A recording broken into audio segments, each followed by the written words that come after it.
Why is Pokemon so popular? Maybe there's something deeper going on here. So let's take a deep dive. A lot can be learned by the questions that are asked and how people are talking about, let's say, the Pokemon card game and the collecting aspect of it. For instance, if you go to a vendor at a card show, what does the vendor say? It's very popular TikTok videos and YouTube videos, Instagram, all over social media. What does the vendor say? Who is your favorite character? Especially to kids. Who is your favorite character? Is it Charizard? Is it Pikachu? Who's your favorite character?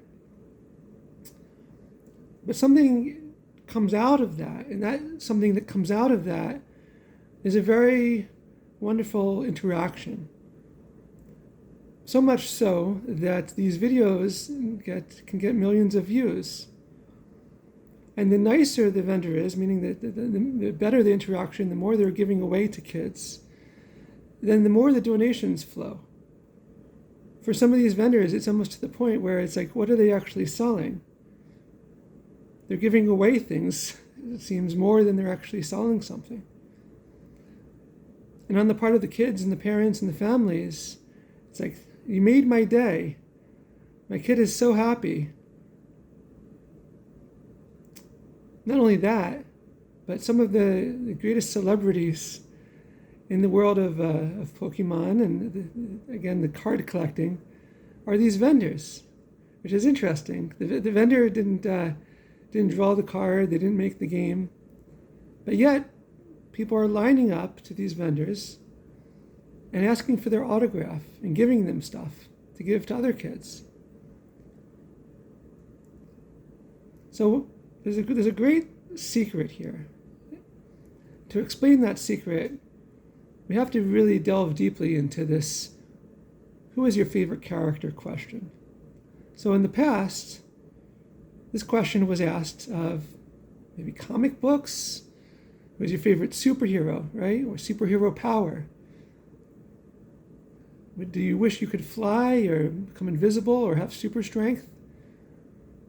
Or who is your favorite sports hero? Right? Sports collecting is also very popular. Who is your favorite sports team or a sports player? But something special is happening in the world of Pokemon, because you have these kids who are saying what their favorite character is, or they don't know yet.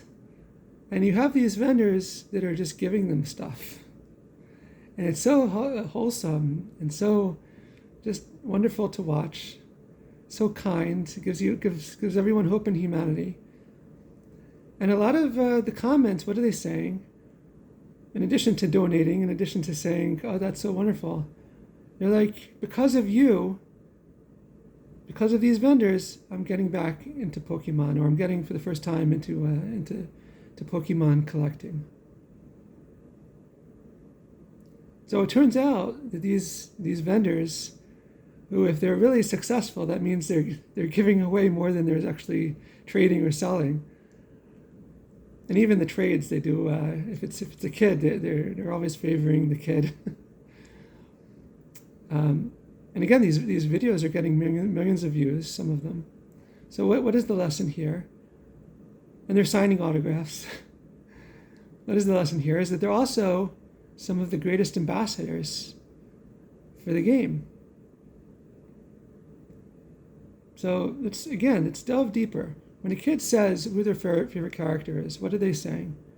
There's some personality trait, there's some magical ability or trait of this Pokemon character that they like. Right? It's something that's beyond the natural world. That's why we like superheroes. That's why we, in general, resort many times to the world of fiction or fantasy. And here, the smallest little kid to say, they talk about what their favorite characters are in Pokemon. But beyond those characters are the real life character of the community, right? So these vendors are showing something, that they're becoming ambassadors for the community through their acts of kindness. And they're encouraging others to also donate either money or cards, or it's creating an atmosphere where you're saying that the Pokemon community is a very special community. Why is that? Because people are just giving and giving and giving. Like, for instance, you have teachers that give away cards as I guess a motivation for the classroom. And you have people that have money giving away, even if they're not collectors themselves. You have people watching these videos that don't collect themselves, don't know maybe anything or nearly not that much about Pokemon, but they're just enjoying these interactions because it's just so wholesome. You're just giving kids stuff, and they're just walking away so happy. They're asking for your autograph. They're walking away so happy. So what's the lesson here? When a kid says that, oh, my favorite character is this and this, okay, that's very nice. But who's the real character? Who's the real story? The real story is the kid and the vendor and the whole community. That's the real story. So it's creating like a meta story on top of just the excuse for getting together. So like the cards, it could be anything, really. They're just getting together, but the result is something that is so wonderful. The result is that you have people donating and people giving, and you see the smiling faces and families and kids. They're just happy. You made my day. That's the real story. And it's something that is so refreshing and nice to see. So what is the deeper lesson behind Pokemon collecting? What is the deeper lesson in terms of what is the real reward? The real reward is you have an excuse to get together. Now you're at this card convention, but you have an opportunity to donate, to see these acts of kindness. You have vendors that are just giving away stuff, and you remind yourself that maybe did they come here actually to sell, or just to give away things? But people are donating so much money that it doesn't even matter ultimately. And they still, maybe they'll reach the point. They're still doing some sales and trades, but maybe it's going to reach the point where they're just like not engaged in the commerce aspect of it at all, and just there to just to give stuff away and sign stuff. So what's the lesson here? The lesson is that kids, they want to, whether it's superheroes or fantastic creatures and magical creatures, they want to connect to something beyond everyday experience. But the real lesson here is the goodness of all of humanity. That's the real story here, and the real excitement. And this is what's getting the millions of views. It's not the cards themselves.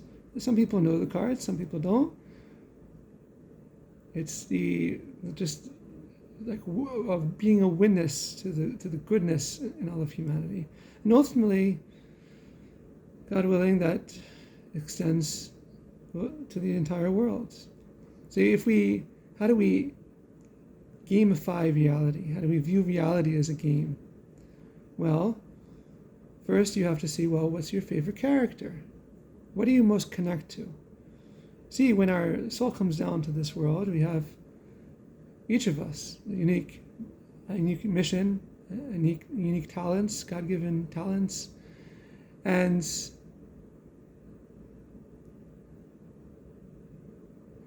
we have to connect to that. We have to realize that we have super potential, super abilities, and to realize that within ourselves, and to realize the good not only within ourselves, but in all of humanity. Thank you.